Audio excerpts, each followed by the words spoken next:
Kemudian yang tidak kalah penting adalah persoalan memori. Memori kita itu ada yang kita dapatkan dari pengalaman, ada dari pengetahuan, ya, dia akan menjadi konseptual, kemudian juga dari bacaan-bacaan kita, sehingga dia menjadi memori kata. Nah, berapa jumlah memori, kapasitas memori yang dapat kita simpan oleh setiap orang? Itu tak terhitung, Bapak Ibu. Ya, kapasitas memori kita itu 1 petabyte itu kira-kira sama dengan 10 juta gigabyte.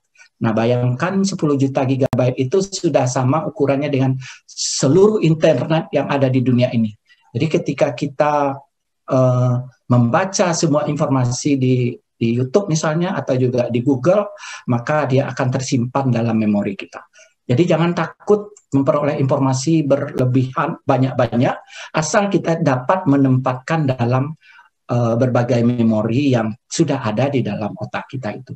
Jadi memori kita itu terletak berdasarkan fungsinya juga. Ada yang namanya memori semantik, ada memori episode, ada memori prosedural, ada memori emosional, ada memori motorik, ada memori otomatik. Jadi itu dia pada tempat-tempat yang berbeda. Ada yang di lobus, ada yang di sistem limbik, misalnya memori emosional. Itu ada di sistem limbik dan ada juga memori episode. Jadi ketika kita sistem limbik itu adalah pengatur aspek kepribadian seseorang. Jadi kalau sistem limbiknya terganggu, biasanya emosionalnya juga terganggu, dan ini perlu menjadi perhatian dalam proses psikologi anak. Jadi perlakuan terhadap anak itu tidak lain adalah mengatur sistem limbiknya dapat bekerja dengan baik, sehingga memorinya akan menyimpan di otak kanan segala informasi dalam jangka panjang, segala pengalaman, segala pengetahuan, konsep-konsep, dan segala jenis kata itu akan tersimpan dalam memori jangka pandang kita, dalam otak kanan kita. Tapi otak kiri kita akan menyimpan berbagai memori jangka pendek. Kemudian bagaimana dengan kesadaran, ya, dan alam bawah sadar dan alam sadar, pikiran sadar dan pikiran bawah sadar. Nah, pikiran sadar kita itu hampir pada hanya 12% itu di bagian otak besar kita itu, di bagian cerebellum kita.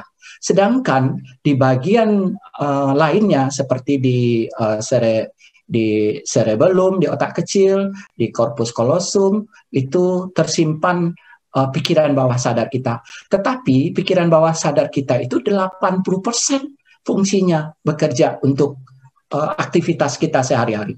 Jadi bukan berarti kita tidak berpikir secara sadar.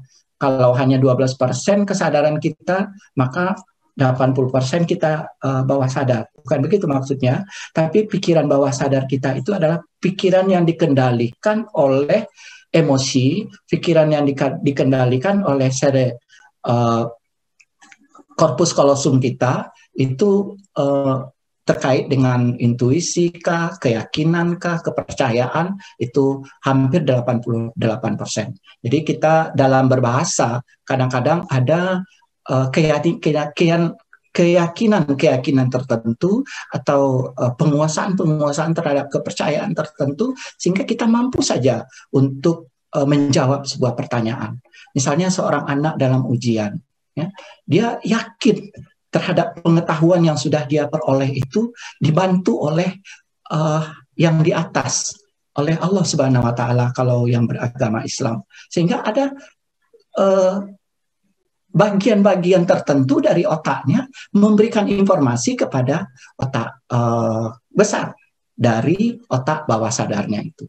Jadi ini perlu juga menjadi catatan kita bahwa tidak segala-galanya keberhasilan atau kesuksesan itu ditentukan oleh otak besar kita, oleh pikiran sadar kita, tapi oleh pikiran bawah sadar kita itu sangat menentukan berbagai kesuksesan.